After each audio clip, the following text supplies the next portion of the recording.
kababayan, huwag nyo nang hanapin ang mga pulis sa presinto sapagkat kami ay nasa inyo ng mga telepono.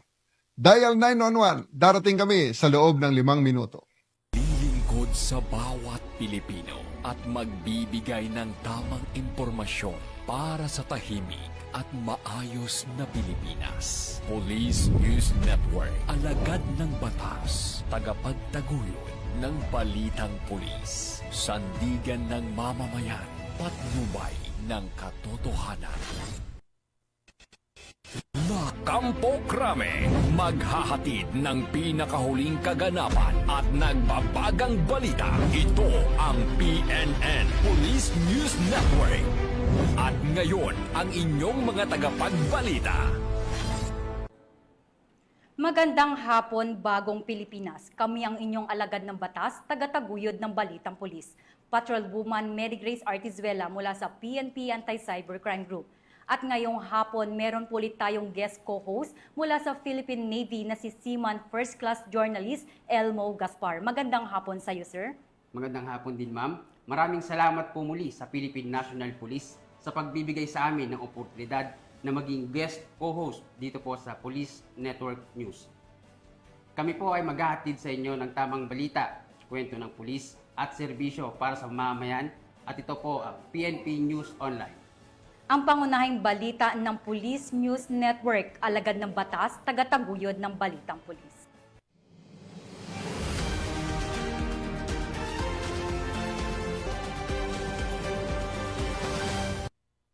Narito ang mga balitang dapat niyong abangan.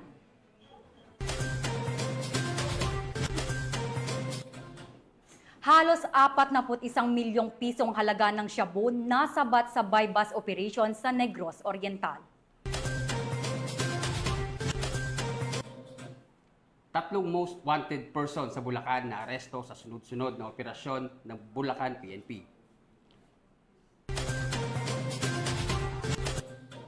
At 2 individual arestado sa pagbebenta ng financial accounts at pekeng pera online.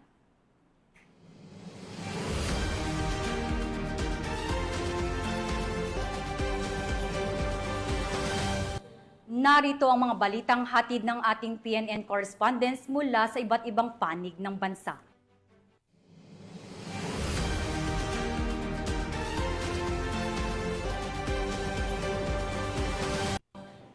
Simulan natin ang balita mula sa bahagi ng Luzon.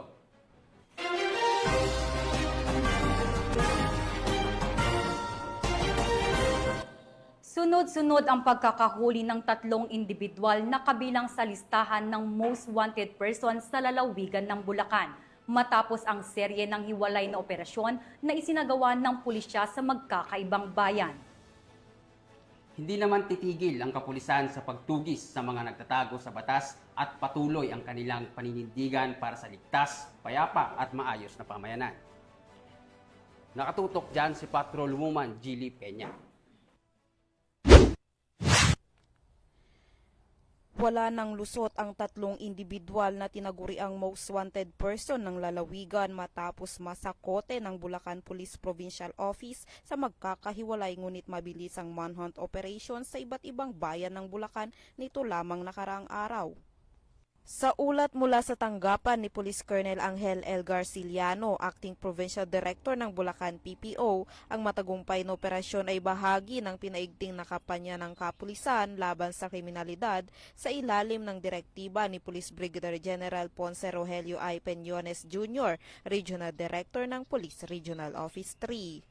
Unang nasakote ang tinaguriang top 1 most wanted person ng Santa Maria, Bulacan. Kinilala siyang si alias RG, 45 anyos, binata, tricycle driver at residente ng Barangay Katmon, Santa Maria, Bulacan. Siya ay naaresto sa bisa ng warrant of arrest sa kasong rape na walang inirekomendang piyansa. Kasunod nito na aresto naman ng Balagtas MPS si alias Naldo, 48 anyos, may asawa, kusinero at residente ng Barangay Burol 2nd Balagtas, Bulacan. Tinuturing siyang top 5 most wanted person ng naturang bayan kaugnay ng kasong 2 counts of qualified theft na may nirekomendang piyansang 12,000 pesos sa bawat kaso. Samantala sa Norzagaray, Bulacan, natuntun ng tracker team si alias Alvin, 33 anyos, binata, construction worker at kabilang sa top 10 most wanted person sa municipal level. Batay sa warrant of arrest na inilabas ng Municipal Trial Court, 3rd Judicial Region Angat, Bulacan para sa kasong pagnanakaw o theft na may nirekomendang piyansang 30,000 pesos. Ang lahat ng naaresto ay pansamantalang nasa kustodiya ng kanilang arresting units para sa kaukulang dokumentasyon at inisyal na proseso bago i-turn over sa mga kinauukulang korte. Patuloy ang paalala ng Bulacan PNP sa publiko na makisa sa kampanya kontra kriminalidad sa pamamagitan ng pagbibigay ng impormasyon sa mga kinaukulang otoridad. Mula dito sa Police Regional Office 3, ako ang inyong PNN Correspondent, Patrolwoman Jilly Advincula Peña, alagad ng batas, tagataguyod ng Balitang Pulis. Maraming salamat, Patrolwoman Peña. 2 individual ang arestado sa Cubao, Quezon City sa isinagawang entrapment operation ng Quezon City District Anti-Cybercrime Team dahil sa pagbebenta ng financial accounts at pekeng pera online.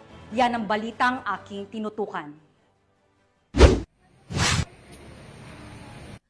Nasa kote sa Cubao, Quezon City ang 2 individual na sangkot sa pagbebenta ng financial accounts at pekeng pera online. Sa pinaigting na cyber patrolling, natuntun ng mga tauhan ng Quezon City District Anti-Cybercrime Team ang post ng isa sa mga suspect na nag-aalok ng debit card sa halagang 3,500 piso.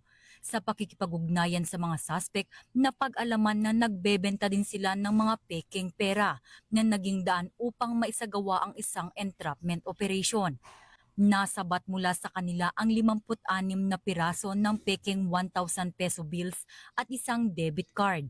Kinasuhan ang mga suspect sa paglabag sa Anti-Financial Accounts Scamming Act at illegal possession and use of false treasury or banknotes and other instruments of credit na may kaugnayan sa Cybercrime Prevention Act of 2012.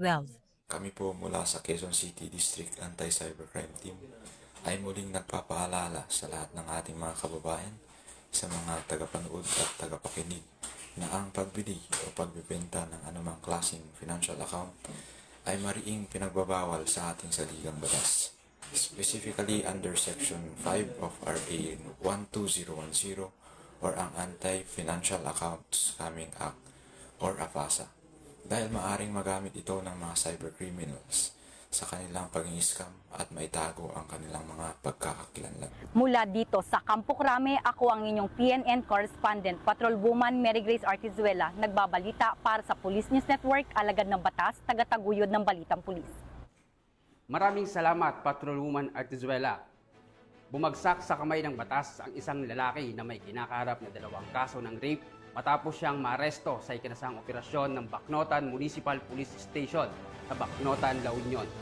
Magbabalita dyan si Police Master Sergeant Marvin J. Cromero.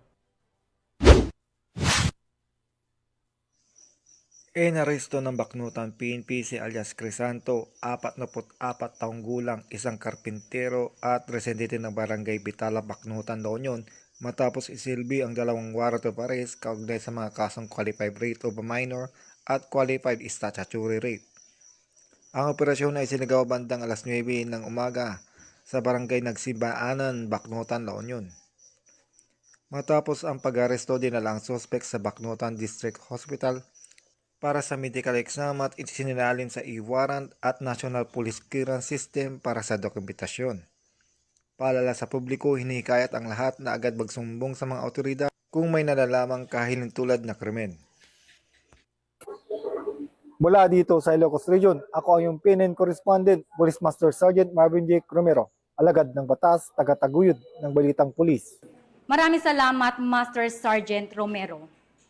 Walang ligtas sa batas ang isang individual matapos itong maaresto sa Cagayan sa bisa ng search warrant na isinilbi ng mga otoridad, kung saan nasamsam mula sa kanya ang hinihinalang illegal na droga at isang hindi lisensyadong baril. Patrolwoman Richelle Ledesma sa balita. arestado ang isang individual sa bayan ng Apari, Cagayan matapos i-implementa ng otoridad ang search warrant laban sa kanya dahil sa paglabag ng Republic Act 9165 Comprehensive Dangerous Drug Act of 2002 at Republic Act 10591 Comprehensive Firearms and Ammunition Regulation Act noong ika-15 ng Hulyo taong kasalukuyan. Kinilalang suspect na si Akadan, 44 na anyos, walang asawa at residente ng nasabing bayan. Ang paghalugog sa bahay ng naturang suspect ay nagresulta sa pagkakakumpiska ng mga sumusunod. 2 pirasong heat-sealed plastic transparent sachet na naglalaman ng puting crystalline substance na pinaniniwalaang shabu. 8 pirasong heat-sealed plastic transparent sachet na naglalaman ng puting crystalline substance na pinaniniwalaang shabu. 9 na piraso ng bukas na transparent plastic sachet na may bakas na pinaniniwalaang shabu.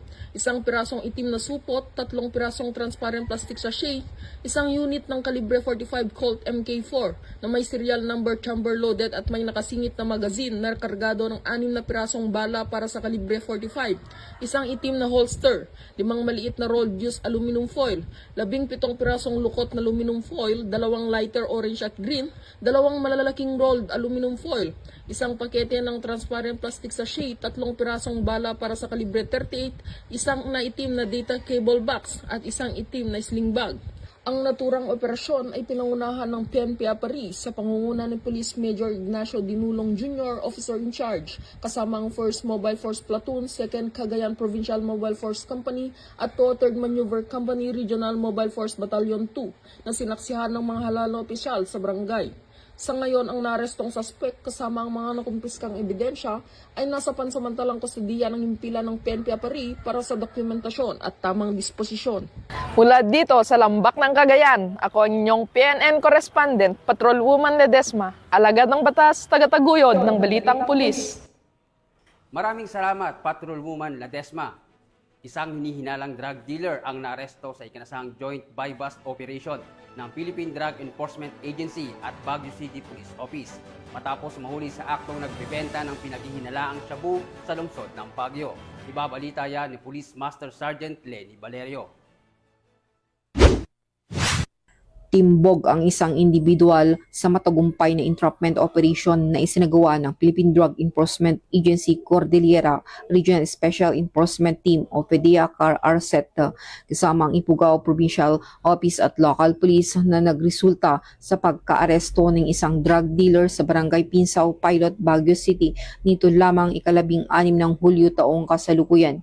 Kinilala ni Regional Director Derek Arnold C. Carayon ang suspect na si alias Jong, 50 anyos at residente ng Barangay Tabora, Baguio City na samsam mula sa operasyon ang 2 nut-tied plastic sachet na naglalaman ng humigit kumulang 150 gramo ng hinihinalang methamphetamine hydrochloride o shabu mula sa suspect. Ang suspect ay nakaharap sa kasong paglabag sa Section 5 Article 2 ng Republic Act 9165 o Comprehensive Dangerous Drugs Act of 2002. Ang Philippine National Police Cordillera ay patuloy sa mas pinaigting na kampanya laban sa illegal na droga upang mapanatili ang kapayapaan at kaayusan sa lugar.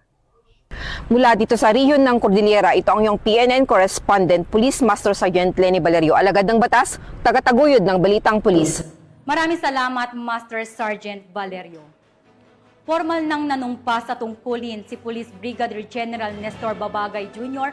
bilang bagong Regional Director ng Police Regional Office 5 sa ginanap na turnover of office ceremony sa Camp Olal, Legazpi City, Albay. Alamin ang mga naging kaganapan mula kay Police Staff Sergeant Tadeus Quintana. Na nagawa ang turnover and assumption of office ceremony sa Camp Simeon A. Olal, Legazpi City, kung saan formal na umupo si Police Brigadier General Nestor Babagay Jr. bilang Acting Regional Director ng Police Regional Office 5. Ipinasa ni outgoing Regional Director Police Brigadier General Andre P. Dizon ang responsibilidad at watawat ng PRO 5 sa harap ng mga opisyal, kawani at bisita bilang simbolo ng tiwala, pananagutan at patuloy na paglilingkod sa rehiyon. Pusong pasalamatan ang naging instrumento ng ating may kapal para maging able ako ng PRO 5. Unang-una, pasasalamat sa Pangulong Ferdinand Bongbong Marcos Jr. Ganon din sa ating dating DILG Secretary Binhar Avalos at sa kasalukuyang Secretary Janvit Remulla. Tatlo din pong CPNP ang nagtiwala sa atin.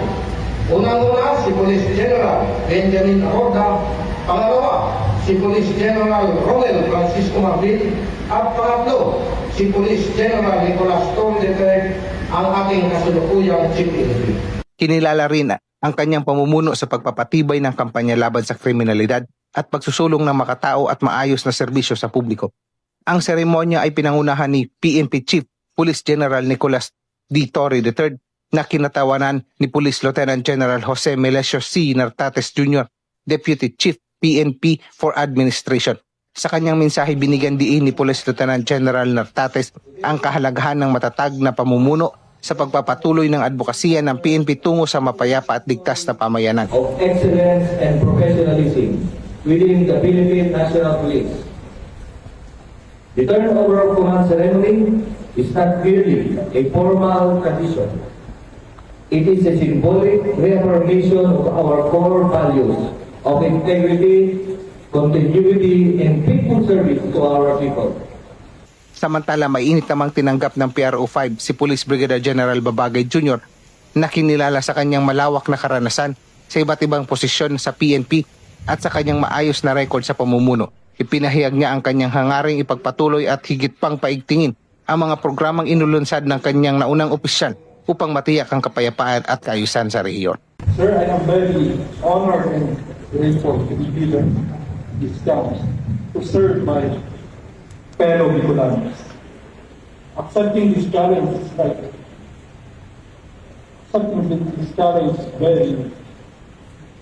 very challenging. An attestation that I can do more than what is required. To serve my countrymen, to keep them safe and secure. With this responsibility vested upon me, I am pledging to uphold my position with integrity and compassionate service to the public. Mula dito sa Legazpi City, Albay, ako ang PNN Correspondent, Police Staff Sergeant Quintana, alagad ng batas, tagataguyod ng Balitang Pulis. Maraming salamat, Patrolwoman Quintana. Tunghayan naman natin ang mga balita mula sa Visayas.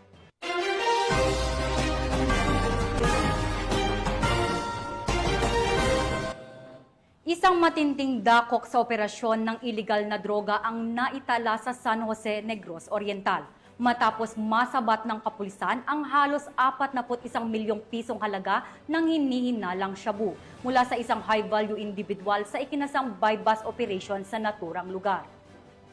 Tinitiyak naman ng PNP na magpapatuloy ang agresibong kampanya laban sa iligal na droga, katuwang ang komunidad upang mapanatili ang kapayapaan at kaayusan sa buong bansa.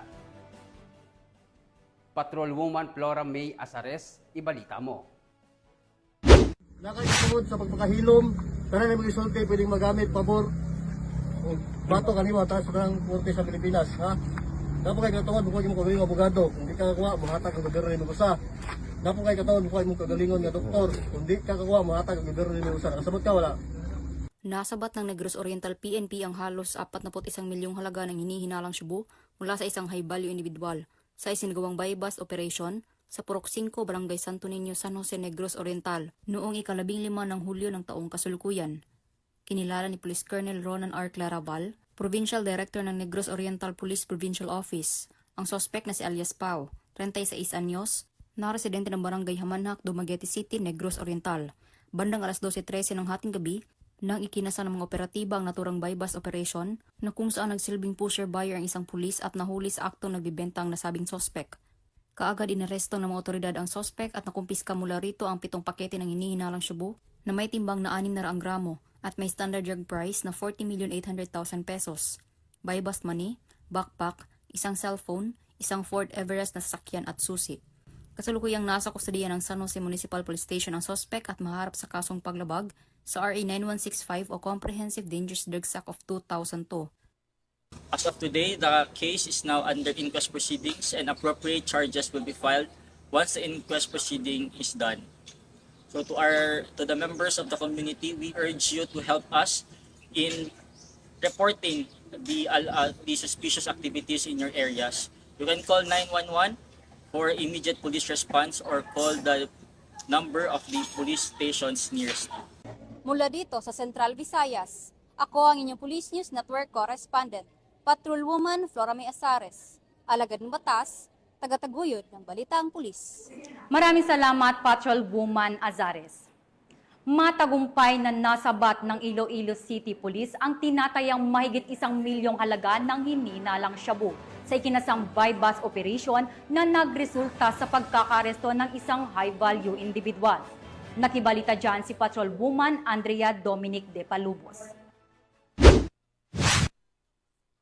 Umabot sa 1,200,000 pisong halaga ng hinihinalang shabu ang nasabat sa isinagawang drug buy-bust operation ng mga operatiba ng City Drug Enforcement Unit 6 sa Barangay San Isidro, Haro, Iloilo nito lamang ika-16 ng Hulyo taong kasalukuyan. Ayon kay Police Captain Roque Jimeno III, Officer in Charge ng City Drug Enforcement Unit, matagal nang minamanmanan ng kanilang unit ang pangunahing suspect na si alias JM, 48 taong gulang na residente ng Halandoni, Estati, Lapus at naitalagang high-value individual. Ayon sa ulat, ginagamit umano ni alias JM ang kanyang taxi bilang tago-tagong transportasyon sa paghahatid at pagkuha ng iligal na droga sa lungsod. Kasama ni alias JM na nadakip sina alias Kyle, 18 taong gulang at alias Benji, 42 taong gulang, pawang mga residente ng Habitat San Isidro, Haro. Ayon sa investigasyon, si alias Benji ang siyang tumatayong distributor sa lugar, habang si alias Kyle naman ay nagsisilbing lookout sa mga aktibidad. Nakumpiska mula sa mga sospek ang 5 heat-sealed plastic sachet at 3 malalaking pakete ng hinihinalang shabu na may kabuuang timbang na humigit kumulang 150 gramo. Kasalukuyang nasa kustodiya na ng pulisya ang 3 sospek at sasampahan ng kasong paglabag sa Republic Act 9165 o ang Comprehensive Dangerous Drugs Act of 2002. Ang matagumpay na operasyon ay bahagi ng mas pinaigting na kampanya ng Police Regional Office 6 na protektahan ang mga komunidad laban sa banta ng droga at wakasan ang mga network ng distribusyon sa rehiyon. Patuloy na nananawagan ang Philippine National Police sa publiko na makipagtulungan sa mga otoridad sa pamamagitan ng pag-uulat ng anumang kahina-hinalang aktibidad tungo sa mas ligtas at drug-free na komunidad. Dahil sa bagong Pilipinas, ang gusto ng pulis, ligtas ka. Mula dito sa Police Regional Office 6, ako ang inyong Police News Network correspondent, Patrolwoman Andrea Dominic de Palobos, alagad ng batas, tagataguyod ng balitang pulis. Maraming salamat, Patrolwoman de Palubos. Narito naman ang mga balita mula sa bahagi ng Mindanao.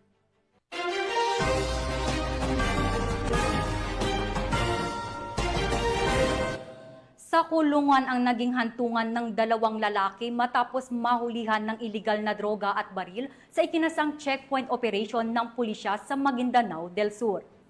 Sinisuguro naman ng PNP ang mas pinaigting na presensya ng pulisya sa mga lansangan upang panatilihin ang kaayusan at kaligtasan ng publiko. Ang report mula kay Patrolwoman Judy Ann Alibo. 2 lalaki ang naaresto ng mga operatiba ng Datupiang Municipal Police Station matapos mahulihan ng iligal na baril at hinihinalang shabu na nagkakalagang 176,000 pesos sa isinagawang checkpoint operation nito lamang ika-14 ng Hulyo taong kasalukuyan sa Barangay Kanguan, Datupiang, Maguindanao del Sur. Pinangunahan ni Police Captain Anthony A. Basanes, Acting Chief of Police ng Datupiang MPS, ang nasabing operasyon at kinilala ang mga sospek na sina alias Zimmer at Benji, kung saan nasabat ang mga sospek habang sakay ng motorsiklo.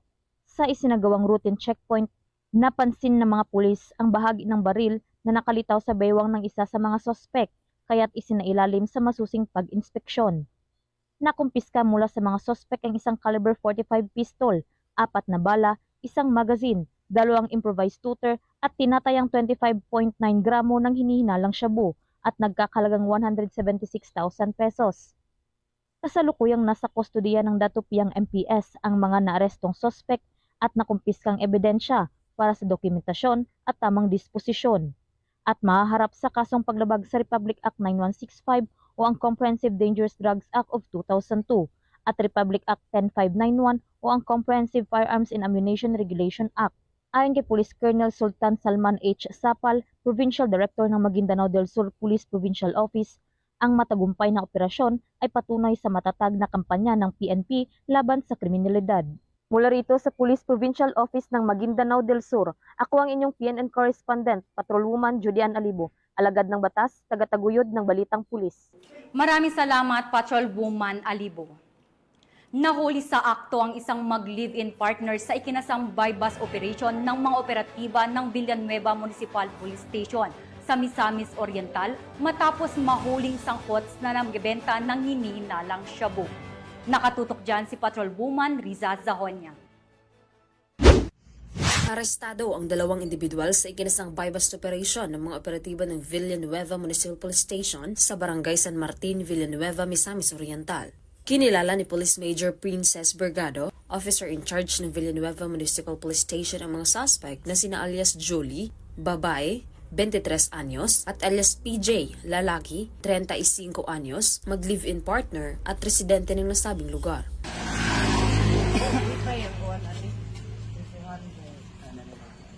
Sa ikinasang operasyon ng mga operatiba ay nakumpiska ang mga maliliit na pakete ng hinihinalang shabu, isang cellphone, 2 wallet at isang 500 peso bill na ginamit bilang buy-bust money. Naharap ang mga suspect sa kasong paglabag sa RA 9165 o Comprehensive Dangerous Drugs Act of 2002. Mula dito sa Northern Mindanao, ako ang inyong Police News Network correspondent, Patrolwoman Riza Zahonya, alagad ng batas, tagataguyod ng Balitang Pulis.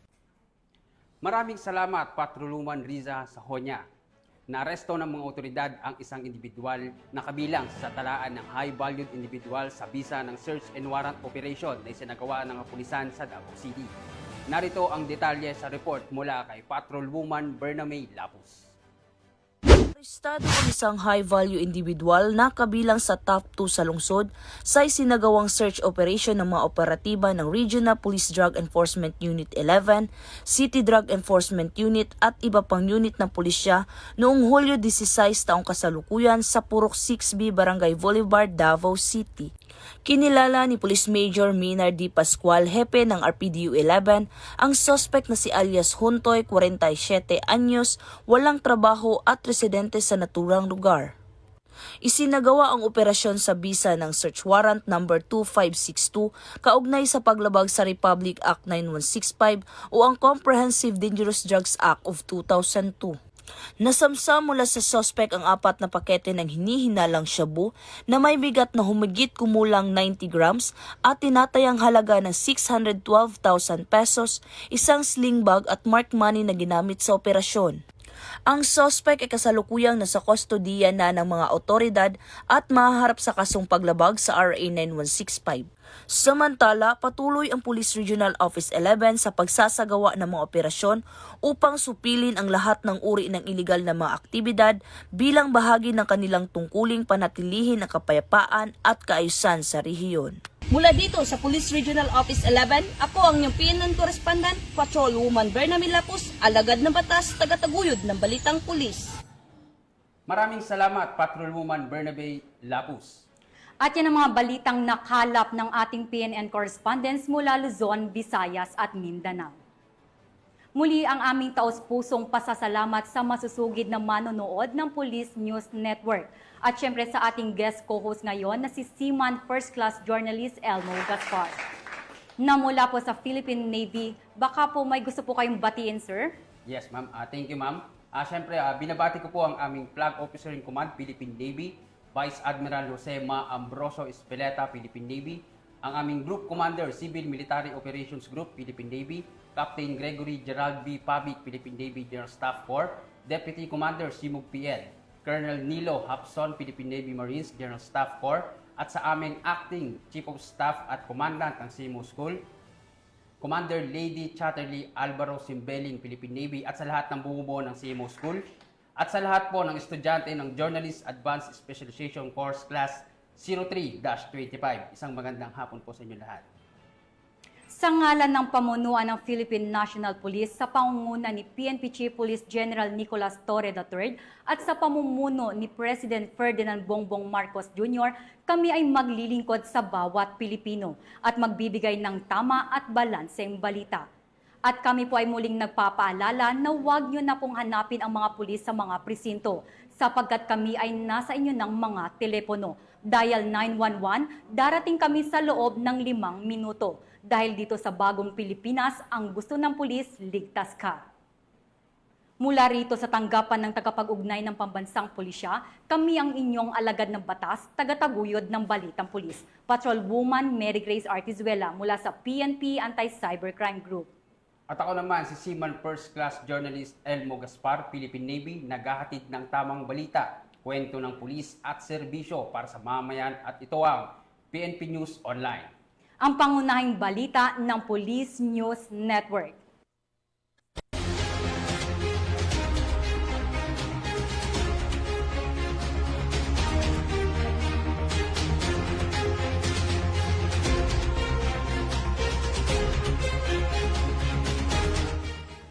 Police News Network, alagad ng batas, tagapagtaguyod ng balitang pulis. Mga kababayan, huwag nyo nang hanapin ang mga pulis sa presinto sapagkat kami ay nasa inyo ng mga telepono. Dial 911, darating kami sa loob ng 5 minuto.